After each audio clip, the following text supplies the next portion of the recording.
Thank you so much to IFC Edge for that really insightful presentation. That's for everyone who is part of the session before, and welcome to everyone who is part of the session now. So for now, we will talk about net zero solutions across East Africa. And we have quite an interesting panelist, but I really want to take a moment to congratulate Africa Logistics Partners, who are a net zero signatory, which is such a huge thing. They were the first on our continent to sign the net zero carbon building commitment. So well done to Maruza and the team. We really hope, like what you said, this is one of the things that we all need to do together. I do think that it's something that we all need to do together. And we do think that as well as the Africa Regional Network of the World Green Building Council. So really excited that you are part of that.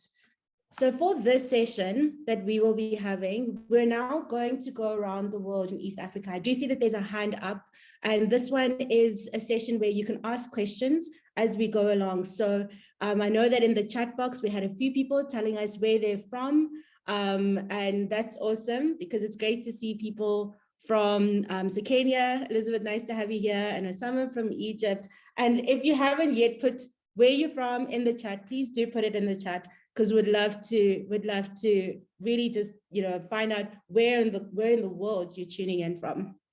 For this session, we will be talking a little bit more about net zero within the context of East Africa. So Africa Logistics Properties, they did a really good job to highlight what that looked like for them in terms of being a net zero signatory, and how they started the journey, and even some of the failures that they've had, because it's a journey. And I think that's the main thing, it's towards net zero, which is quite important. And so what we will do for this session is we will start off with Farizan from Green A, who's actually a net zero collaborator for the Asia Pacific Regional Network. But we thought it would be nice to really show the link, especially as this is the Asia Pacific Festival, to really show the link between regionally Asia Pacific, Africa, and why net zero matters. And if in case anyone's wondering, I was asked earlier on, this is a festival, Joy, and I know she's on the line. Joy is the head of Asia Pacific programs. Because it's a festival, everyone said that I must wear kind of what is of that region. So for now, it's East Africa. And so we'll go over to Farizan, if you could speak a little bit more about why net zero, why you even thought to be a net zero collaborator, so that we can start that conversation going. And then we'll go over to John, who will speak a little bit more about some of the projects in East Africa and how they approach that. And then we'll have a panel session. So if you have any questions, please do let us know. Over to you, Farizan. Yeah, hi, thanks, Vera. Yes, good evening, or good afternoon to all. But just to let you know that I've spent quite a reasonable amount of time in Africa. So before I started to be advancing net zero in Southeast Asia. So I think there's a lot more space that we can actually do, and also advocating for zero is very, very important. So what I will actually maybe to tell you that zero is universal. Zero is not just for Africa or for Southeast Asia, it's actually for everyone. So almost everybody can actually hop onto the bandwagon and do it. The task is not that daunting. And I really wish that everybody would join in this. There's always room to help everyone in this particular space. And communication is always flowing and open to entice everybody to get there. So back to you, Vera. Thank you, Farizan. And you're always so humble in how Green A has been approaching net zero. So what we did do is we're going to have Farizan back on the panel so that we can ask you specifically, just maybe even some of the things that you have seen between Asia Pacific, Africa, and maybe some of the things that Asia Pacific has done that Africa can learn from, or something you've seen in Africa that Asia Pacific could learn from. So quite exciting. Thank you for that, Farizan. We'll go over now to John, who is the CEO of Basic Group. And he will be sharing, because we really wanted to profile some of the companies that are doing great work when it comes to net zero across the continent. So he will speak a little bit more about some of the projects in East Africa. And after that, we'll go over into our panel session. So any questions that you might have, at the bottom, you'll see there's a Q&A button. as well as you can put it in the chat. And I see there is a hand up. So if you really, really want to ask the question, we could possibly see if you put your hand up and you can ask it as an audio. So over to you, John, and thank you so much for all of the great work that you are doing in Kenya and really moving this forward. Thanks, Vera, for the invitation, and also thanks again for this opportunity to speak about a project which I've been involved in. So I carefully chose this particular project, number one, because of the range of buildings that we're going to talk about, and also because of the company itself that's committed to net zero. I think it's part of their big journey, so that through that lens, we can be able to see some of the efforts which are being done in East Africa, Kenya specifically, and also to share and shed some light on what can be done by similar climatic regions and also other countries which are in a similar position. So I think I have rights to share my screen. There we go. I hope all of you can be able to see my screen. Yes, we can. Oh, fantastic. So for this particular project, I chose to talk about Absa Bank's net zero journey. And it all began back in 2019 when Absa Bank committed to become members of the Kenya Green Building Society. And by that, they wanted to become more and more sustainable, commit to decarbonization of their operations. And basically, banks operate largely in buildings. So, which means that they wanted to make sure that their buildings are actually are performing sustainably, and also to commit by making sure that these buildings are certified as a first, and then after that, making sure that they're now advanced to net zero, because by certifying those buildings, they'll be able to understand the gaps to get to net zero, or even the gaps to certify first and then the gap towards net zero. And the gaps are basically technical gaps. That's the measures that you have to take into consideration to have your building green. And also the financial gaps. How much is it going to cost to decarbonize or to retrofit a building to move it from where it is and make it much more sustainable? So I've been introduced. I'm John Kabwe, the founder and chief executive officer and principal consultant at Basic Group. And I was brought on board by Absa to facilitate the certification of their 5 buildings.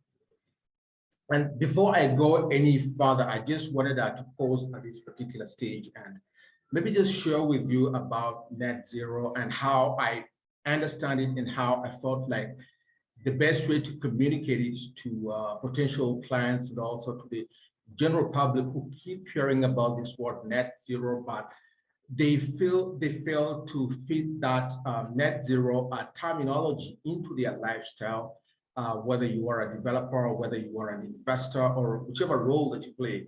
And it all starts with how connected we are with nature or disconnected with nature, and how we can be able to go back. And then the big elephant in the room is, how does whatever we get involved in form? So we do develop buildings, we do develop infrastructure projects, but then how does those buildings or how does that infrastructure asset perform as far as that green building is concerned, or as far as to decarbonization or advancing towards net zero is concerned? And the reason why we have to give a performance rating to any building or any asset is because what gets measured can be managed, and what gets managed can be changed. So advancing towards net zero is all about change. It's all about transitioning from where we are to the next level. And that's why I will keep on emphasizing performance, and performance will also appear again towards the tail end into my presentation.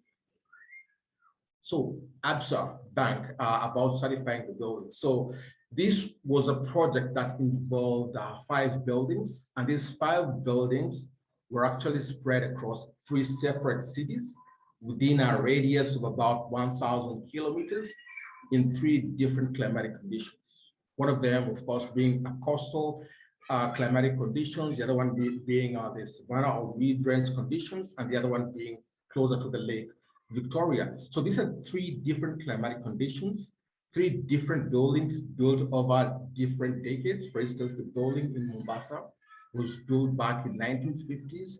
One of the buildings in Nairobi was built in 1960s. And then you have two which were built in this current century. And you also have another building which was built back in the 1990s, and that's in Kisii. So you are looking at three different climate conditions, five different types of buildings built over different centuries. So each building has its own story to tell, or its own journey to transition when it comes to advancing net zero. And that's why I found it very, very fascinating, because throughout the buildings, you'll realize that different green building measures were deployed so that the buildings can actually be certified. So to kick off, the first thing that we had to do was we had to understand how the buildings are performing, and to be able to do so, we had to use the IFC Edge rating system, because we had to understand the current performance, and again, check what are the gaps, technical and financial gaps for each and every buildings, and then see which buildings will actually be certified. So what Absa Bank did is that there was a pre-assessment of all the buildings. Some buildings were actually performing well over other buildings, and they all had different paths on how to be able to become green. So what the client decided to do was that they decided to pick these these five different buildings from three different cities. And the whole reason was they wanted that also to resonate well with the environmental, social, and governance commitments. So there was a bit of equality or diversity, because now we're looking at three different regions, and also, of course, not leaving another building, and also demonstrating that it's possible to decarbonize buildings built over different different centuries and different decades. So after the pre-assessment, what was necessary was to integrate some of the green building measures for different buildings. But one key thing struck out very strongly, and that was the retaining or avoiding using new materials for the exterior when doing the retrofit. So what these buildings, all the five buildings, did was that they maintained the original building structure. And that was part of the strategy to decarbonize the buildings, get them green, but with very, very low embodied carbon, because that meant that you don't get to use more buildings which carry a high embodied material. So as much of the building was actually of the existing building was retained. And what happened was that new measures were introduced into the process in order to reduce the energy consumption. For example, lighting controls, the use of LED lights throughout the entire buildings. And also there were the reduction or using a very efficient air conditioning system with a very with a low COP. So there were several measures which were introduced, and the whole idea was to make sure that the buildings use as little energy as possible, as much as they'll be able to reach their certification level, but use as little energy as possible, so that in future, when the buildings consider, or when the client considers to introduce renewable energy in the form of solar PVs, because that's the most reasonable renewable energy that can be introduced into these particular buildings, it will mean that these buildings will be able to attain a net zero in future. So that's not a plan for the immediate future, but it's part of the bank's overall plan to make sure that they can be able to be net zero moving forward. So in the previous frame, this frame which I'm speaking through now these are the buildings which were built in this century in 2010 and 2011. And then in this particular frame that's before you, you can see the buildings which were built back in 1960. And one of my favorite, the one on the left, which was in Mombasa, which was a 1950s building, but you can see from that particular building that there were plenty of green features for that particular building, which did not need to be retrofitted. For example, a recessed windows, which allowed for which allowed for solar shading that's both vertical and horizontal. And the same applied also to the windows on top, which also had storm shutters, but also which served as well, again, as vertical and horizontal solar shading devices. So these devices help the building to be highly energy efficient. And this is one building that depends on fans and doesn't depend on air conditioning, and yet it's in a coastal city with high humidity levels, but yet the indoor environment quality is highly efficient. So the other building is in Kisii, which is also in a little bit of a humid condition because it's closer to Lake Victoria, but that still was able to get the certification. So what you see right now are the certifications or the EDGE certificates for 2 of the buildings, but all 5 buildings were able to get the certification. So moving forward, what were the lessons learned from this particular project, and what are the commitments and intents of this particular client to make sure that they decarbonize and approach a net zero?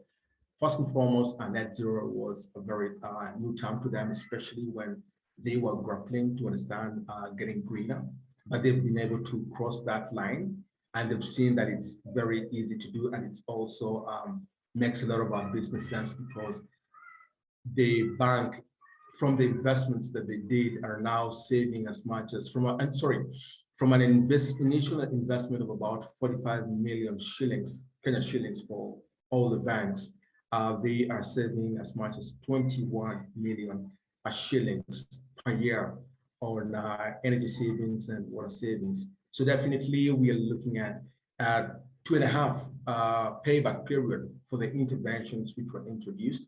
And that is also incentivizing them to even become much more ambitious and make sure that they can be able to introduce renewable energy, which will be able to make their buildings now much more, to go net zero.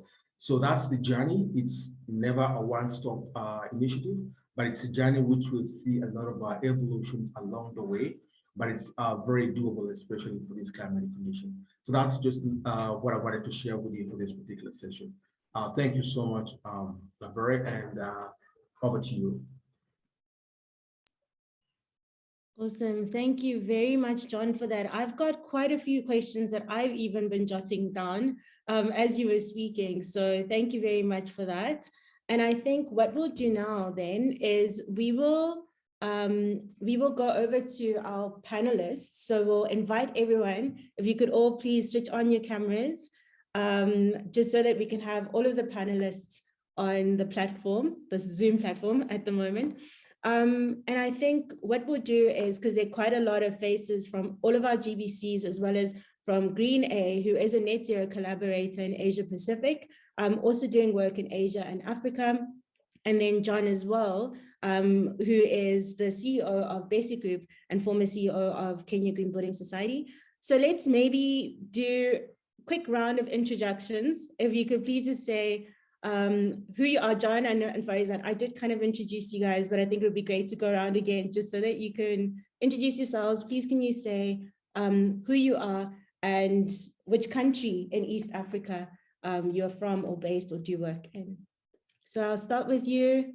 Let's go to Baruch. Hello, everyone. Good afternoon.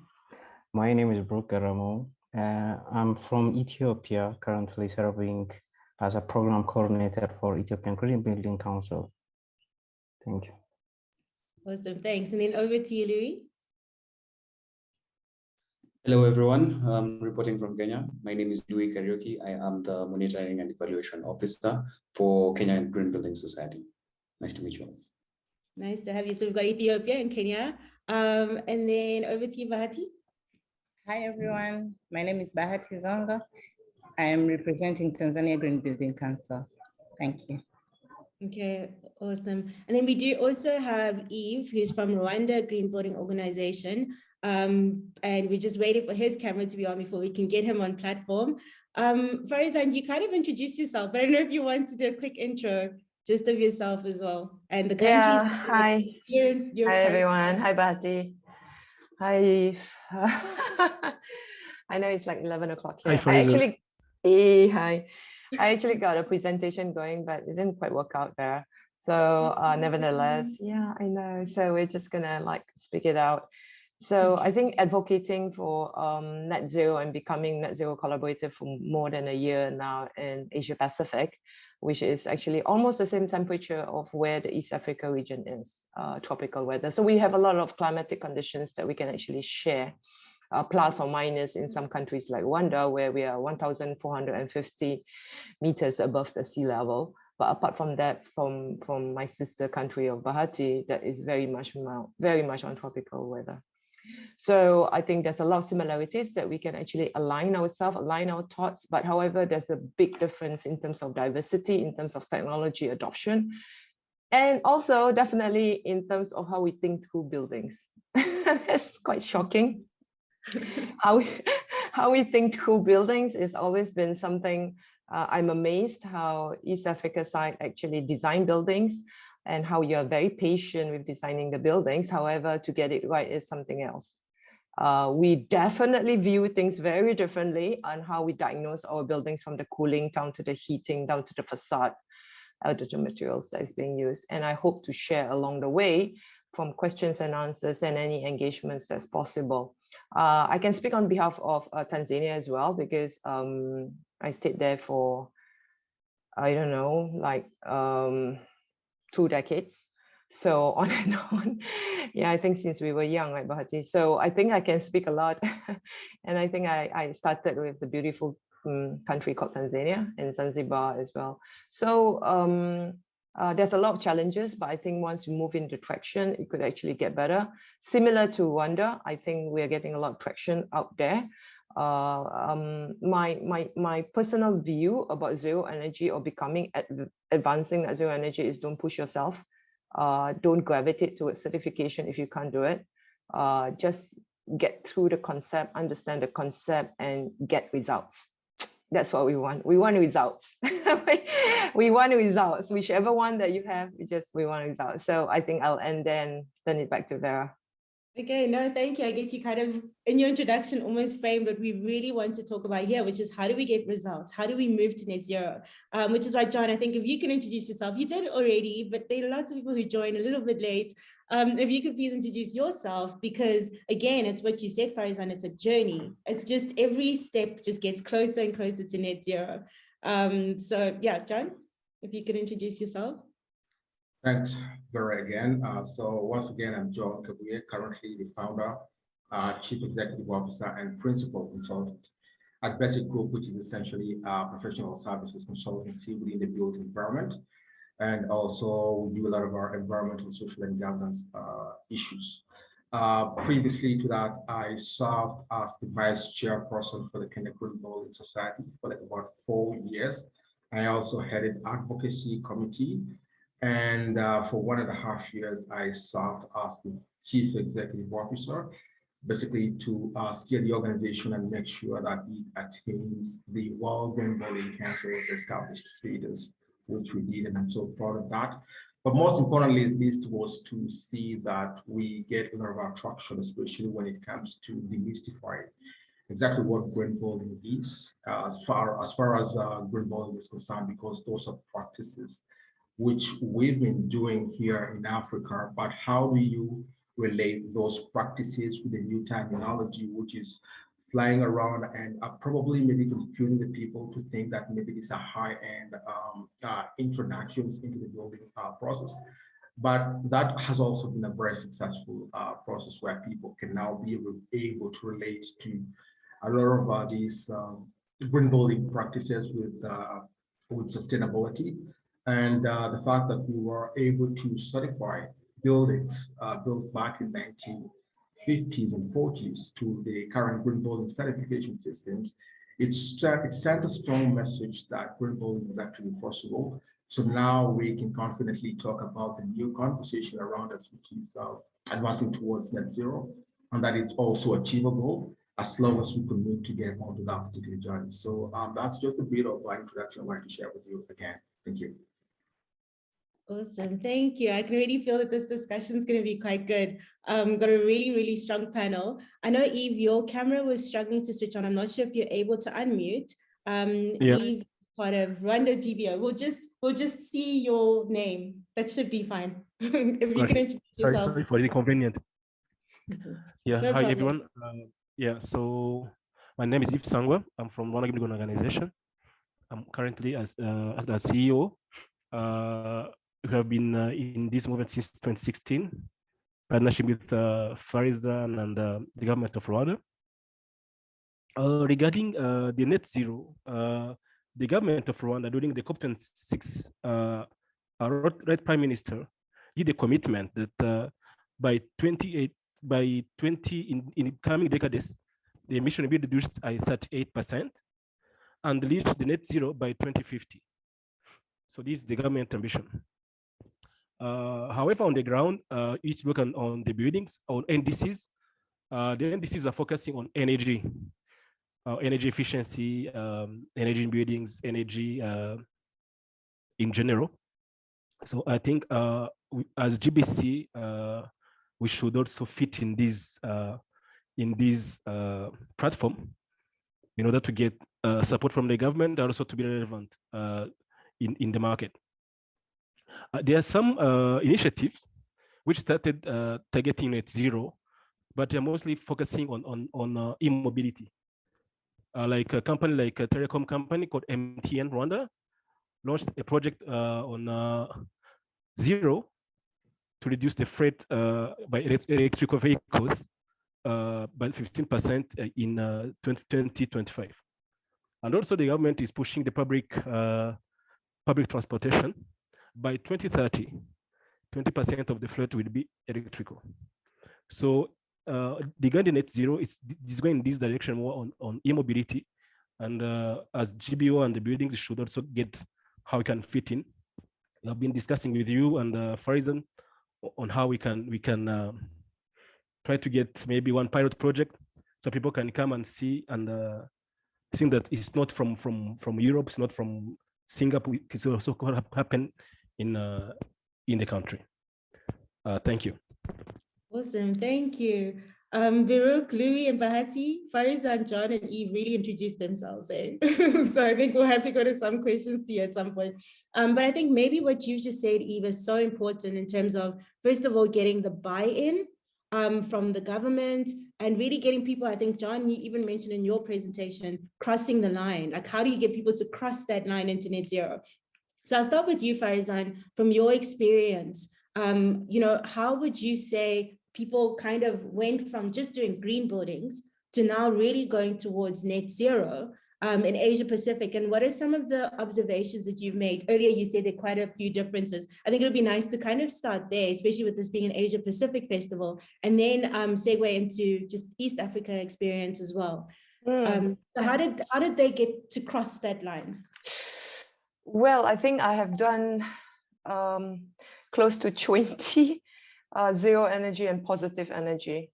So we don't have much of an age here. So we are more toward the LEED system, the LEED rating system, which is by USGBC, which is actually a little bit more convoluted, a little bit more complicated, but yeah, and a lot more investment. Yes, I should say that. But I think honestly, the transition between green buildings to net zero is something that somebody has to wonder. Sometimes people now, because net zero, right, has gone so advanced, people have the thought that a net zero building is a green building. Because the transition from green building to net zero, when we haven't even grasped ourselves in green building, suddenly you go to net zero, that created a little bit of a confusion. People will say, is that the new green building called net zero? So people are asking. So sometimes when we jump too fast, that's the problem. But in Singapore or in Southeast Asia, the momentum has trickled up really, really. Asia has really high expectation for green buildings, which started since 2006. So since 2006 is pretty very long time. I mean, if I remember, Tanzania is less than 10 years, and it's about the same as KGBS. But in Singapore or in Asia, it started around that time, 2005, 2006. So we have taken quite a lot of time trying to digest. What I actually realized is that initially the government did not support it. I mean, everything was voluntary. Then as it goes slowly progressive, it becomes mandatory and becomes legislative.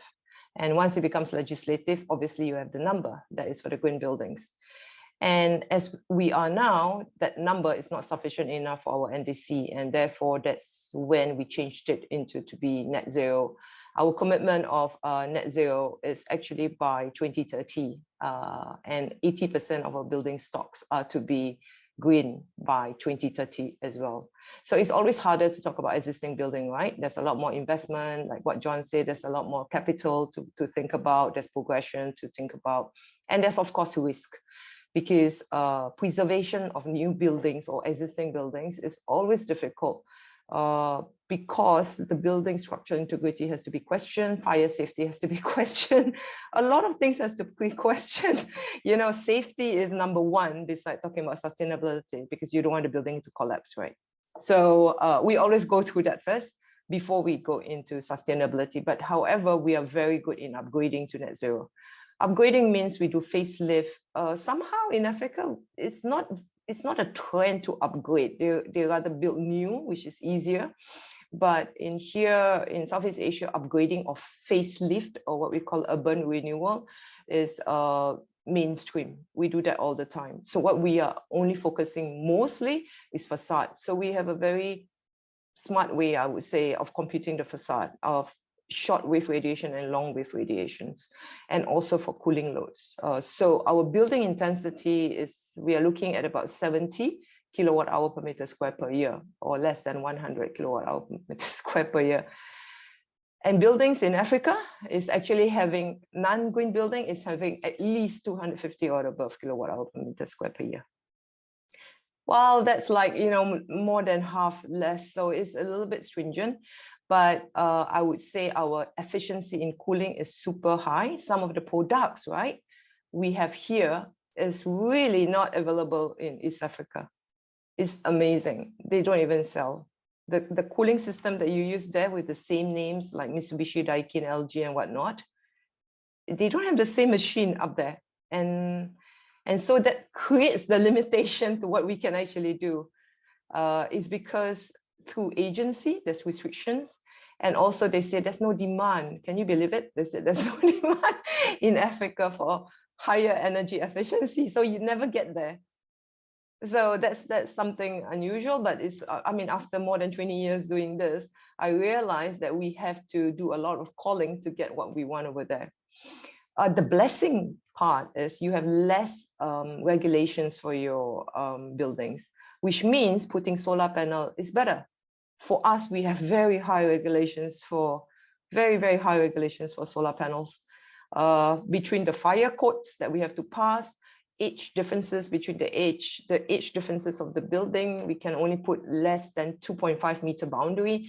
We have so many regulations. We cannot just change and put solar wherever we want. And the other thing is that we are so dense. We're like a pencil, right? We're so linear. So where do you want to put the solar? You can only put here. So you're lucky, actually. Africa is lucky. You have all the land you want to put the solar. You know, you have all the space you want, you have to put the solar. In actual fact, you even have all the money you want, if you look at it correctly, to put the solar. But why have you not? So that's the next question. Yeah. Sure, so maybe that's really, really helpful. And you know, I think it's such a good challenge to everyone who's participating now, who is from Africa, because it's like, why not? So John, why not? Why haven't people been doing net zero? And how have you been able to address some of this, even some of the things that Farizan spoke about in terms of our technology and our access to technology to get to net zero? What are some of the things that you have done and applied? You did speak a little bit about it in your presentation, but yeah, why are we not going for net zero, and how do we overcome some of these technology barriers?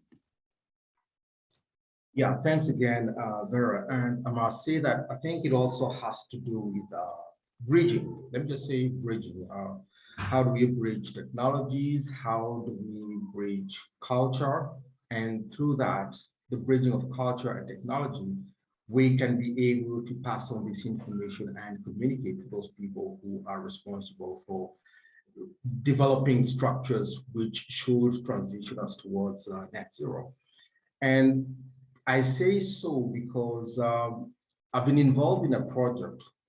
It's a project which is about to start, and I don't want to discuss much about it, but it was designed to be net zero. So all the planning that went into this particular project was to make sure that it's net zero. So we planned the source of energy. We planned how we can be able to sustain this particular energy. We looked at the continuity of availability of this particular energy and making sure that it can continue to operate at net zero. We also, of course, made sure that we have the right sizing of windows to let in natural light and all that.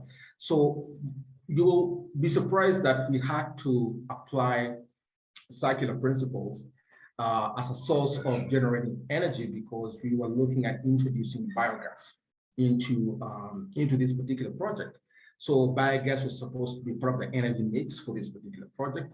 And the source for this biogas was basically waste that will be generated from the building itself. That's and also waste which will come from the agricultural fields, because actually it's not being built in Nairobi, but it's being built in a rural area. So that way, the people who live in that particular area can be able to understand that really these energy or these materials that are decomposing in our fields are actually a source of energy if we just bring in the right technology and then be able to reuse this material and make sure that it becomes part of the energy. The other one, of course, is renewable energy, solar panels, and the solar panels are not new to the African continent. What's new to them is the fact that they are now much more cheaper than they were before. And that's something which they didn't know. And now that they know, they feel that they're confident enough to integrate that into their developments. So when you combine all this carefully, you realize that it's possible to come up with that net zero building. So the question is, why wasn't that being done before? It's because there was that bit of a barrier. And that barrier is the responsibility of the Green Building Councils to carefully understand the culture on the ground, see how they use the right communication, the right language to bridge that cultural gap and technology gap. And you realize, just like the way Farzan said, the money is there, but how do you deploy that money to make sure that it goes towards a sustainable building? You also need the right teams to let you know that you can be able to do that. So once all that comes together and dovetails properly and perfectly, you can quickly get the your zero carbon building. It's doable, it's perfectly doable. Everything is there, but just the knowledge to bridge all those gaps and put everything together is what we're currently working on. And I think the Green Building Councils, that's what they're working on from time to time. And as we say, you cannot achieve that instantly, but with time and with progress, you'll see more and more people coming on board to chip in and see that they do their bit. Thanks. Yeah, no, thank you. Thank you, Fariz and John, for those contributions, because I think it really indicates, the importance of, trying to get that market transformation towards net zero. And I think, Farizan, you definitely challenged us by saying, why not? Why are we not thinking about this? Why are we not, seeing what we can do in terms of net zero? So I think I'll go over to you, Louis. John just put a bit of another challenge. I probably shouldn't have started with them, but a challenge on our GBCs, which is our Green Building Council. So for anyone who's joining, the Green Building Councils are members of the World Green Building Council, and they really focus on catalyzing the uptake of sustainable buildings. And John, you are part of the Kenya Green Building Society. What are some of the plans that you have around net zero? Seeing that there is a bit of traction in Kenya as an established Green Building Council, is there anything leading up to COP27 that Kenya is looking to focus on around net zero to get this market traction? Thank you, Vera. And yes, well, as John has posed a challenge for us, I'll be well placed to be able to answer on some of the things that we are working on. So looking towards COP27, keeping in theme with creating roadmaps towards net zero, KGBS, in collaboration with the World Resources Institute, is expanding the Zero Carbon Buildings Accelerator project that we're working on this year for 2022. And we are planning to work with subnational governments. Our first pilot project being with the county government of Laikipia to develop a localized action plan to decarbonize the building sector by 2015. The action plan will pave the way for Laikipia on building decarbonization by identifying and implementing actions, facilitating market transition, as well as also building local capacity to achieve short and long-term goals. The project will also deliver, as Yves mentioned, similar to what they've been working on, a carbon pilot project in the county to act as proof of concept, and also just to show how achievable net zero is for the building sector. Also leading to COP27, we have already been working on a carbon offsets portal to help projects achieving zero carbon certification. So the portal is now in beta testing and can be viewed from our website. Those, among other things within the works, is some of the things that as KGPS are working towards. Okay, and I guess also, you know, with Kenya's position in the Climate Change Society as part of the African Union, how have you been able to see some of the, you know, trying to convince government, for instance, to be able to do more around net zero? Is that something that Kenya Green Building Society has been looking at? And yeah, it'd be great to get a sense of how have you been able to do, because you spoke about Rwanda, so for Kenya, is there anything you've been doing around that? Yes.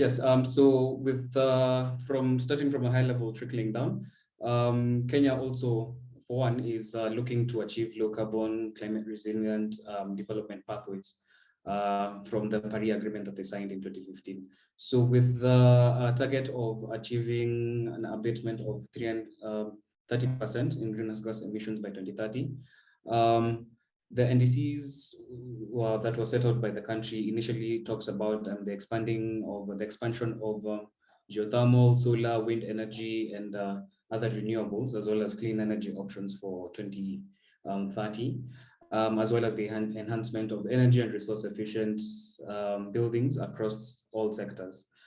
So the National Climate Response Strategy, which is being operationalized through the National Climate Change Action Plan, has roles on implementation and planning that have been delegated to the different levels of government. So as far as the Ministry of Energy is concerned, the entities that we have been in collaboration with on a few projects here and there, with support with the Copenhagen Center on Energy Efficiency, development partners and other stakeholders, they recently embarked on the process of developing an integrated framework for energy efficiency in Kenya. Also noting that energy efficiency is widely recognized as a low-hanging fruit for achieving low carbon emissions. So the Kenya National Energy Efficiency Strategy and Conservation Strategy, rather, also known as NEX, will be operationalized by an implementation plan, outlining the methods, resources, and responsible parties required to execute the prioritized actions within thematic areas outlined on the document. So thematic areas were ranging from household, affordable housing being one key development area for the country, buildings, manufacturing and agriculture, as well as transport and utilities. So that's some of the work that we are currently working on. So the next implementation plan is currently in the validation process, and hopefully from there we'll be able to now start capacity building on zero carbon buildings, just show by proof of concept the buildings that have already achieved over 40% energy efficiency through our rating tools, and facilitate the whole certification process. No, it's quite exciting to hear what's happening in Kenya. So I think I'm going to jump over to Tanzania. So Bahati, Farizan had spoken a little bit already around Tanzania. What would you say the status of net zero is in terms of just the traction within Tanzania? And any specific, you know, upcoming leading up to COP27, any plans around really socializing net zero within Tanzania? And then same question to you, even though you already spoke about it, so to you, Baruch, in Ethiopia. Tanzania? Oh, thank you very. Farizan has talked a lot about Tanzania because we've been working with her for quite a long time. So I'm glad she knows a lot about here. So she almost knows all the challenges and all the achievements that we've done. But briefly, Tanzania, we've achieved quite a lot of projects, I would say, most of them under Farizan's help. One of them is the National Housing Corporation project, which we did a lot of stuff under Farizan's consultation. And then another project that we've been successful, I would say, which we currently finished, it's water and utilities building, regulatory authority building under the Ministry of Energy. The building has quite achieved something, at least we've tried, I would say, because as Farizan said before, like we in Africa, I would say, hesitant or do not have the technology, or we cannot mix the technology and culture, as John said before. So, but at least when you tend to introduce the initiative, then the government picks up. And we've got some good news that the government is willing to support any green initiative projects that are coming along. So it's up to us, the TZGBC, to work upon that initiative. And so I'm sure it's something that the government is looking forward, and we are like embarking on their say, as in we are ready to work with whatever the authorities under the government that is willing to decarbonize and become a net zero. But we have currently achieved a couple of projects. And I would also want to introduce another project that we just got an invitation from. It's from the UNEP. They are also willing to come along. So it's something that we'll be working with them in the future, in the near future. And then the challenges, as you know, in Africa, we are like, it's a new thing for us. It's not that new that much, but then it's something that you have to introduce to people. You have to tell them the benefits. You have to convince them. But then once they get to understand, or once they get to know, you move along. But then it's something that you have to sit down and tell them the benefits, what and whatsoever. But then I think in the next 5-10 years, we'll be somewhere better. Thank you. I would like to add to Bahati. Oh, yes, yes. Sorry, I just like to compliment Bahati a bit. A few months ago at the UN Assembly, which was in Bali, the spokesperson who was speaking on behalf of Tanzania, a very powerful woman in Tanzania, has spoken. And Tanzania has never really made a commitment for NDC, for your information, although we push it in the early days. But it sort of lapsed because of political situation. And now, since political situation is over in a way, so there's more ambition, there's more fire, there's more one. And there's the woman's power as well, right, Bahati? So at the end of the day, I was there actually during the UN Assembly. Was a very powerful speech that was actually given to actually commit now to NDC. The issue about commitment and the issue about NDC and the issue overall about people committing to 2050, I don't think so I'll be alive by 2050 in any case, but it's the fact that these two, John, I don't think I'll be alive. I think I'm gone way past. The thing is that I don't think really that will happen, because from now to 2050, there's a lot of challenges in political, challenges in policy, challenges in Ukraine war, challenges in gas, challenges in China closing down. There's like tons of challenges that you could not imagine. So we can put all the ambition that we want, but I can tell you it's going to be tougher than what you think it is. Okay? It's just because resources are tight. Look at your petrol now. Look at where all of us are in East Africa. Look at the amount of petrol. The prices of petrol is unheard of. You know, so I think we need to rely a lot more on renewables. Gasification is a good thing, but gasification is also a bad thing. Gasification as in burning. We're supposed to not burn. In actual fact, I still see a lot of people burning, which actually by right, according to those who do certification work, would know that it's not acceptable. Okay, so be very mindful what we can do and what we can't do if you go for certification. But if you don't go for any certification, if you think that is the circularity that you like to embark on, that is waste to energy, as what John was saying, WTE, then fine. Then you appease yourself that you have no other opportunity. But back to Tanzania, I think honestly, the next best thing that Tanzania really need to do is scale. Scale in terms of city. I mean, the Dodoma is really bursting out of the seams. Scale in terms of infrastructure, scale in terms of all the big stuff that you can think about, because we cannot reach there by doing building by building. I don't think so. I think I will get super exhausted when I do building by building. So yeah, I don't think so. So honestly, if you are able to decarbonize your grid by whatever means that you can do it, and I think Kenya has started down there with some of the economic zones, I think that's a good way, and that's one of the better way to do it. But of course, we have leakages on energy, we have leakages on water, we have other things, but new infrastructure, upgrading of the infrastructure is very, very important for us, all of us in actual fact. Because just imagine, you have a heart bypass, you put yourself a new bypass, you become better, right? So it's the same, but the problem is our infrastructure in Africa is aging that you cannot even believe aging, it's aging. Everything is just aging. So before you can talk about the building stocks, look a little bit away. Think about the infrastructure.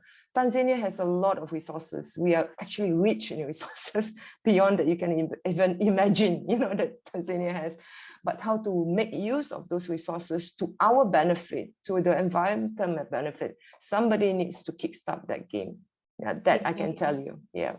Absolutely. And I think that what you're actually speaking about is opportunity. So within all of this, there's actually a lot of opportunity for us to be able to get towards net zero, even with the infrastructure that we have, the existing infrastructure. And I love the example, John, that you had of just, speaking about some of the existing buildings and how to convert those into net zero as much as possible. And Bahati, I did see your hand, but we have 9 minutes. I knew that the East Africa panel was going to be like this. And we need to eventually go into Southern Africa. So I'll probably do closing remarks. So we just go around the room of why net zero. So that'll be the question that I'll ask everyone. But I do think that, what Farizan is speaking about, some of the challenges to get to net zero are there. But one of the benefits of being part of the Africa Regional Network, one of the benefits of knowing that Africa is still, some of the fastest growing cities will be in Africa. We're still building our cities. So we can build with net zero in mind.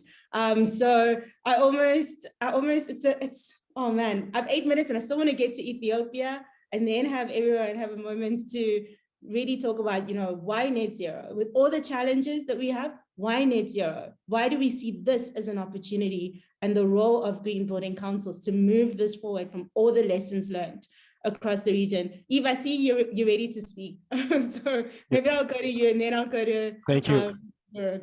Actually, as Farizan mentioned, there's a lot of challenges ahead. However, we should also build what is there. Like for Rwanda, we are starting to enforce the minimum compliance by 1st July. And as people get in momentum to understand why I need to do green building first, there are some private initiatives who are going beyond the certification, who are going beyond the minimum compliance. So it's the role of GBCs to continue to preach this message, to pass this message. It's possible in Africa, it's possible in Rwanda to be net zero. I think we as GBC, we do our role as advocacy. As like we are glad you have Farizan around our East Africa region to support us. So I think it's an opportunity. We can explore how we can work with her to preach these. If we can get like in Rwanda, one pilot project, people can come and see and feel, I think it'll be a game changer. I think for each of our GBCs, we have our own challenges, but I think we still have to voice out this message. Thank you. 100%. And the message is that it is possible. Farizan, look, we're maybe asking GreenAid to be a net zero collaborator for Africa, just saying. But definitely, I think that it's awesome what you're saying, even in terms of it's possible. I have like 6 minutes left. So I think over to you, Baruch, as a GBC that has submitted for membership, and for anyone who does want to find out how to have a GBC in your country, in Africa, if you don't have one already, then do please feel free to email africa@worldgbc.org. so we can get a sense of how to really plug you in to support your GBC or start one in your country. But from all of this that everyone's been speaking about, all of them being member GBCs and, Ethiopia going on that journey to become a member of World Green Building Council, how would you say net zero is in Ethiopia, and kind of how do you see yourself really getting the guys in Ethiopia to jump on board as a GBC that would be quite new in the country? Okay, thank you, Vera. I guess I have to be very fast as our time is limited. So I'll try to briefly get you a glimpse of how Ethiopia is currently doing. One of the main problems is regarding policy towards net zero and green building. And we're trying to capitalize on that since Ethiopia has signed the unupdated NDC toward this 2015 Paris Agreement. So we're trying to capitalize on this with 5 key concepts to help us achieve in the near future the goals we set in our strategies. These 5 key principles are national plan and supporting policy frameworks and governments arrangements, mandatory minimum standards for building appliances, targeted incentives programs, energy market reforms, and a range of supporting data, information, training, and education measures. We believe as a Green Building Council, these key policy solutions will help us get that strategy on the ground. And even if I cannot give you all the examples, I'll try to tell you that currently we are trying to work with Addis Ababa City Environment Protection, that we are trying to retrofit our government buildings in as much as possible to make them more efficient in carbon minimizing and making them